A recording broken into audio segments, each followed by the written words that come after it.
नमस्कार, मैं हूं नरेश और आप देख रहे हैं संस्था समाचार कार्यक्रम। जी हां, संत आशाराम जी बापू को भारत भर के बहुत से संगठन अपना समर्थन दे ही रहे हैं। वहीं संत आशाराम जी बापू से जुड़ी सच्चाइयां समाज तक पहुंचाने के लिए बहुत ही बड़े स्तर पर प्रयास किया जा रहा है। जगन्नाथ जी की रथ यात्रा में उड़ीसा में इस बार संत आशाराम जी बापू से जुड़ी सच्चाइयां समाज तक पहुँचाने का प्रयास किया बहुत से संगठनों ने। संत आशाराम जी बापू निर्दोष हैं ऐसी टोपियां लगाकर और साथ ही साथ तख्तियां लेकर कीर्तन यात्रा में निकले हजारों भक्त। आज संत आशाराम जी बापू के बारे में भले ही कितना ही अनर्गल कुप्रचार क्यों न किया जा रहा हो, पर जगह जगह पर उनसे जुड़ी सच्चाइयां भी समाज तक पहुंचाने का प्रयास कर रहे हैं उनके भक्त। भले ही वो सच्चाइयां आज का मीडिया न दिखा पा रहा हो, परंतु वो सच्चाइयां समाज तक तो पहुंच ही रही हैं। उड़ीसा के विभिन्न क्षेत्रों में जब से संत आशाराम जी बापू को कारावास में ले जाया गया है, तभी से लेकर लगातार उनके भक्त कीर्तन यात्रा चालू रखे हुए हैं। इसीलिए उड़ीसा के भुवनेश्वर जिले में भी इस बार कीर्तन यात्रा का हुजूम देखने को मिला। बहुत से लोग सुप्रचार सामग्री लेकर संत आशाराम जी बापू से जुड़ी सच्चाइयां भी समाज तक पहुंचा रहे थे। केवल उड़ीसा ही नहीं, भारत के बहुत से राज्यों में आज संत आशाराम जी बापू से जुड़ी सच्चाइयां समाज तक पहुंच रही हैं। इसी श्रृंखला में कोलकाता बंगाल के साधकों ने संत आशाराम जी बापू से जुड़ी सच्चाइयां समाज तक पहुंचाई। आज भारत भर की जनता इस बात को जान रही है कि भारत के संतों के साथ किस प्रकार से अन्याय किया जा रहा है। आज कहीं ना कहीं महिलाओं के आरक्षण के लिए बने कानून पुरुषों के लिए भारी होते जा रहे हैं। आज कहीं ना कहीं झूठे आरोपों में बहुत से पुरुषों को फंसाया जा रहा है।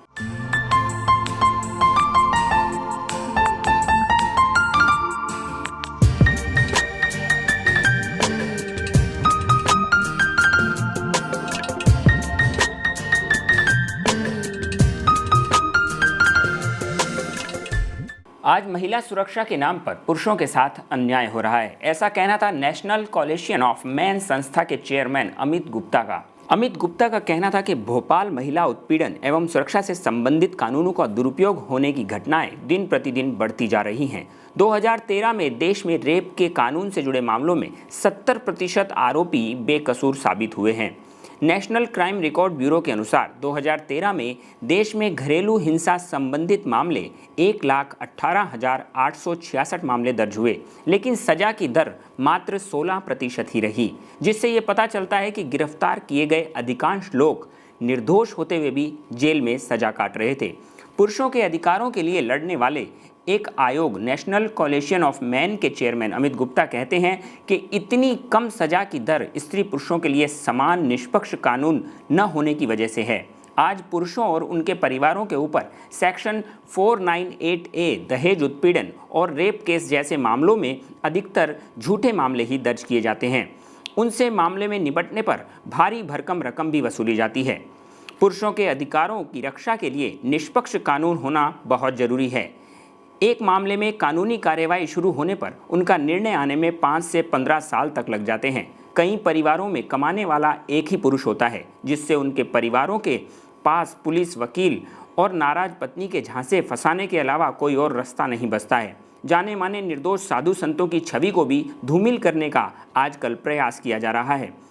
उन्हें बलात्कार, यौन उत्पीड़न के झूठे मामलों में फंसाया जाता है। स्वामी नित्यानंद जी महाराज, कृपालू जी महाराज इस प्रकार के उदाहरण हैं। संत आशाराम जी बापू पर भी इस प्रकार का यौन शोषण का कथित आरोप लगाकर उन्हें फंसाया गया है, जिनमें आज तक एक भी सिद्ध नहीं हो पाया है। संत आशाराम जी बापू के मामले में तो मेडिकल रिपोर्ट भी उन्हें क्लीन चिट दे चुकी है। आरोप लगाने वाली लड़की के शरीर पर खरोंच के निशान तक नहीं पाए गए हैं।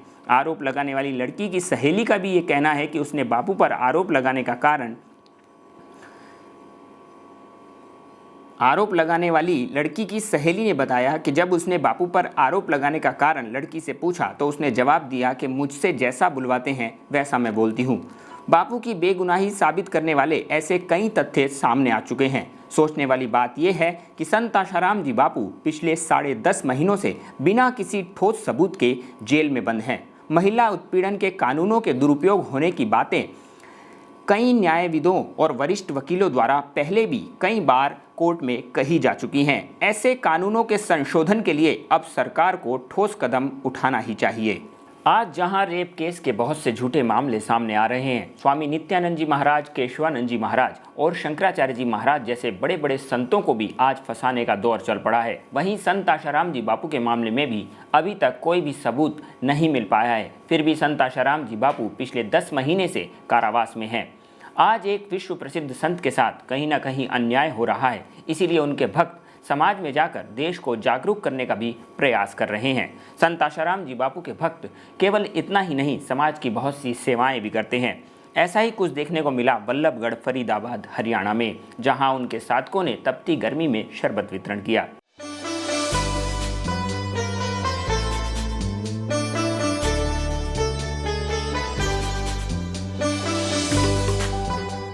दिनांक 24 जुलाई 2014 को आद्रा नक्षत्र का योग है। शास्त्रों में कहा जाता है कि इस योग के दिन किए गए जप लाखों गुना पुण्यदायी हो जाते हैं। इस दिन का जप, दान, पुण्य बहुत ही फलदायी होता है।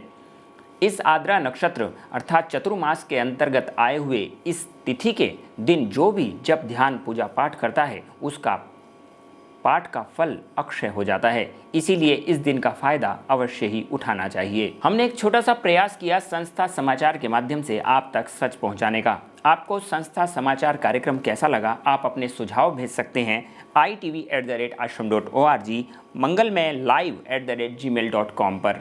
कल फिर मिलेंगे हम अपनी उन्हीं सच्चाइयों के साथ जो आप तक नहीं पहुंची। तब तक के लिए आपसे इजाज़त चाहेंगे। नमस्कार।